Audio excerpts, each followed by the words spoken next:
Question. A firm has total sales of rupees 4 lakh and variable cost of rupees 2 lakh.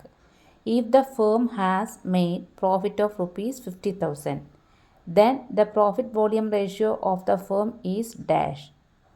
Options 50%, 30%, 20%, 40%.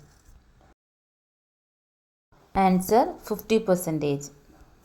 Profit volume ratio (PV ratio). The profit volume ratio measures the rate at which profit changes in response to changes in sales volume. Sales വോളിയത്തിലെ മാറ്റത്തിനനുസരിച്ച് ലാഭത്തിലെ മാറ്റത്തിന് വരുന്ന നിരക്കിനെയാണ് profit volume ratio എന്ന് പറയുന്നത്. Sales വോളിയത്തിലെ മാറ്റത്തിനനുസരിച്ച് ലാഭത്തിൽ മാറ്റം വരുന്ന നിരക്കിനെയാണ് പ്രോഫിറ്റ് വോളിയം റേഷ്യോ എന്ന് പറയുന്നത്. P V ratio equal to contribution into 100 by sales. അതുപോലെ P V ratio equal to sales minus variable cost divided by sales. P V ratio equal to fixed cost plus profit divided by sales. P V ratio equal to change in profit or contribution divided by change in sales. Sales rupees 4 lakh ആണ് തന്നിട്ടുണ്ട്. അതുപോലെ variable cost rupees 2 lakh. Contribution എന്ന് പറയുന്നത് sales minus variable cost ആണ്. Sales minus variable cost contribution equal to 4 lakh minus 2 lakh. അപ്പോൾ contribution എന്ന് പറയുന്നത് rupees 2 lakh. അപ്പോൾ പി വി റേഷ്യോ കാണാം. Contribution into 100 by sales. P V ratio equal to contribution into 100 by sales. Contribution എന്ന് പറയുന്നത് 2 ലാക്കാണ്. Into 100 by sales. Sales പറയുന്നത് 4 ലാക്കാണ്. അപ്പോൾ P V ratio equal to 2 lakh into 100 divided by 4 lakh. അപ്പോൾ പി വി റേഷ്യോ എന്ന് പറയുന്നത് 50%. അപ്പോൾ answer 50%. Next question. XYZ Limited has a total fixed cost of rupees 2 lakh. The selling price per unit is rupees 50 and the variable cost is rupees 30. The break-even points are dash. Options 12,000 units, 10,000 units, 5,000 units, 4,000 units. Answer 10,000 units. Break-even point. The point at which there is neither profit nor loss is known as the break-even point. ലാഭമോ നഷ്ടമോ ഇല്ലാത്ത പോയിന്റിനെയാണ് break-even point എന്ന് വിളിക്കുന്നത്. The selling price and total cost are equal at the break-even point and the company is in a neutral position. Break even പോയിന്റിൽ വിൽപ്പന വിലയും മൊത്തം ചെലവും തുല്യമാണ്. കൂടാതെ കമ്പനി ഒരു ന്യൂട്രൽ പൊസിഷനാണ്. ലാഭമോ നഷ്ടമോ ഉണ്ടായിരിക്കില്ല. The company makes exactly as much money as it spend. Company ചെലവഴിക്കുന്ന അത്രയും പണം തന്നെ സമ്പാദിക്കുന്നു. ബ്രേക്ക് ഈവൻ പോയിന്റ് കാണാനുള്ള equation fixed cost divided by sales price per unit minus variable cost per unit. Fixed cost എന്ന് പറഞ്ഞാൽ 2 lakh. Sales price per unit എന്ന് പറയുന്നത് 50. വാരിയബിൾ കോസ്റ്റ് പെർ യൂണിറ്റ് എന്ന് പറയുന്നത് 30. അപ്പം sales price per unit minus variable cost per unit equal to 50 minus 30 equal to 20. അപ്പോൾ break even point in units equal to 2 lakh divided by 20 equals 10,000 units. ഇപ്പോൾ break even point എന്ന് പറയുന്നത് 10,000 units ആണ്. Question. Given opening inventory rupees 3,500, closing inventory rupees 1,500, cost of goods sold rupees 22,000.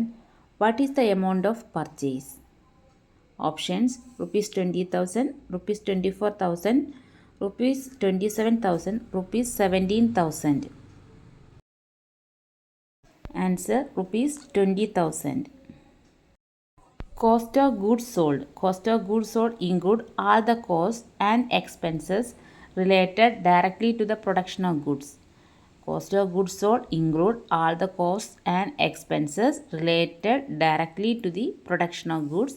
It excludes indirect costs such as overhead and sales and marketing.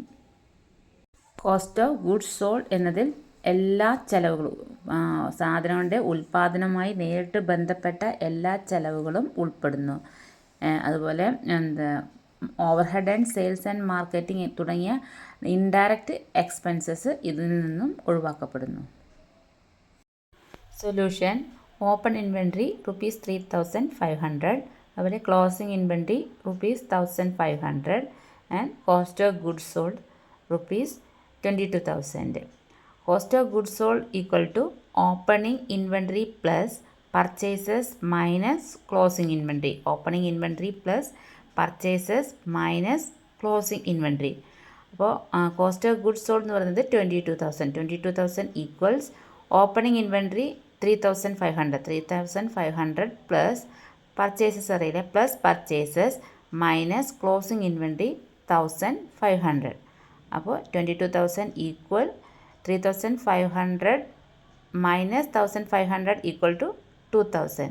But 2,000 plus purchases. Purchases equal 22,000 minus 2,000. Purchases 20,000. Therefore, the amount of purchase is rupees 20,000.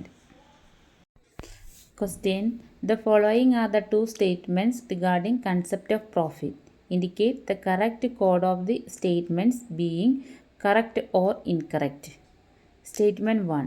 Accounting profit is a surplus of total revenue over and above all paid out of cost including both manufacturing and overhead expenses. Statement 2.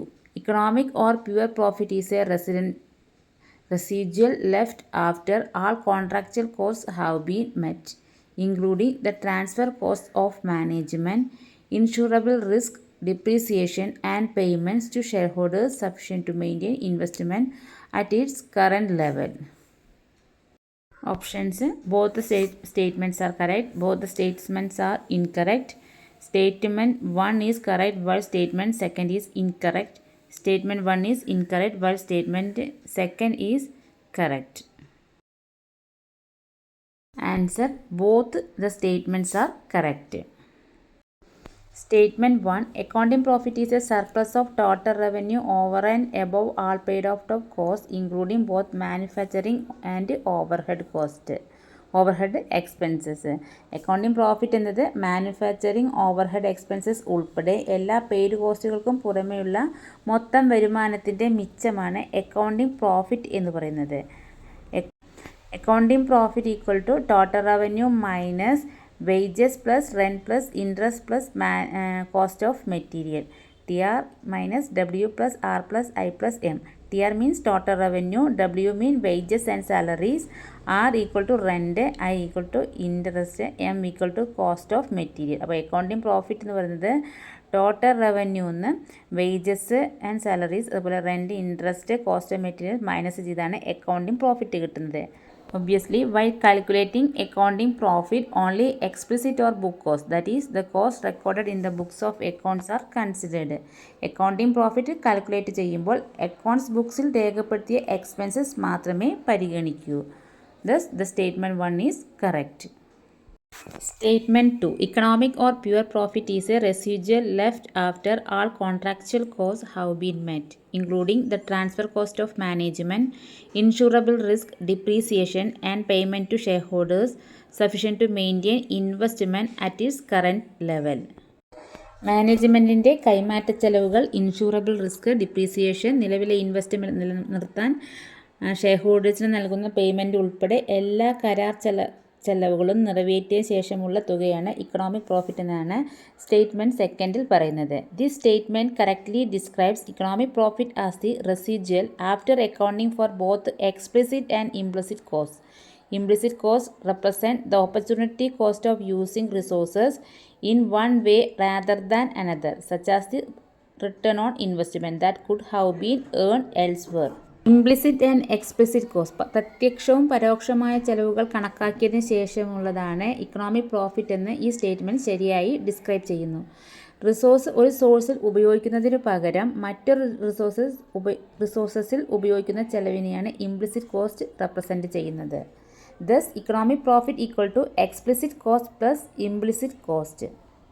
The statement second is correct. Therefore, both statements are correct.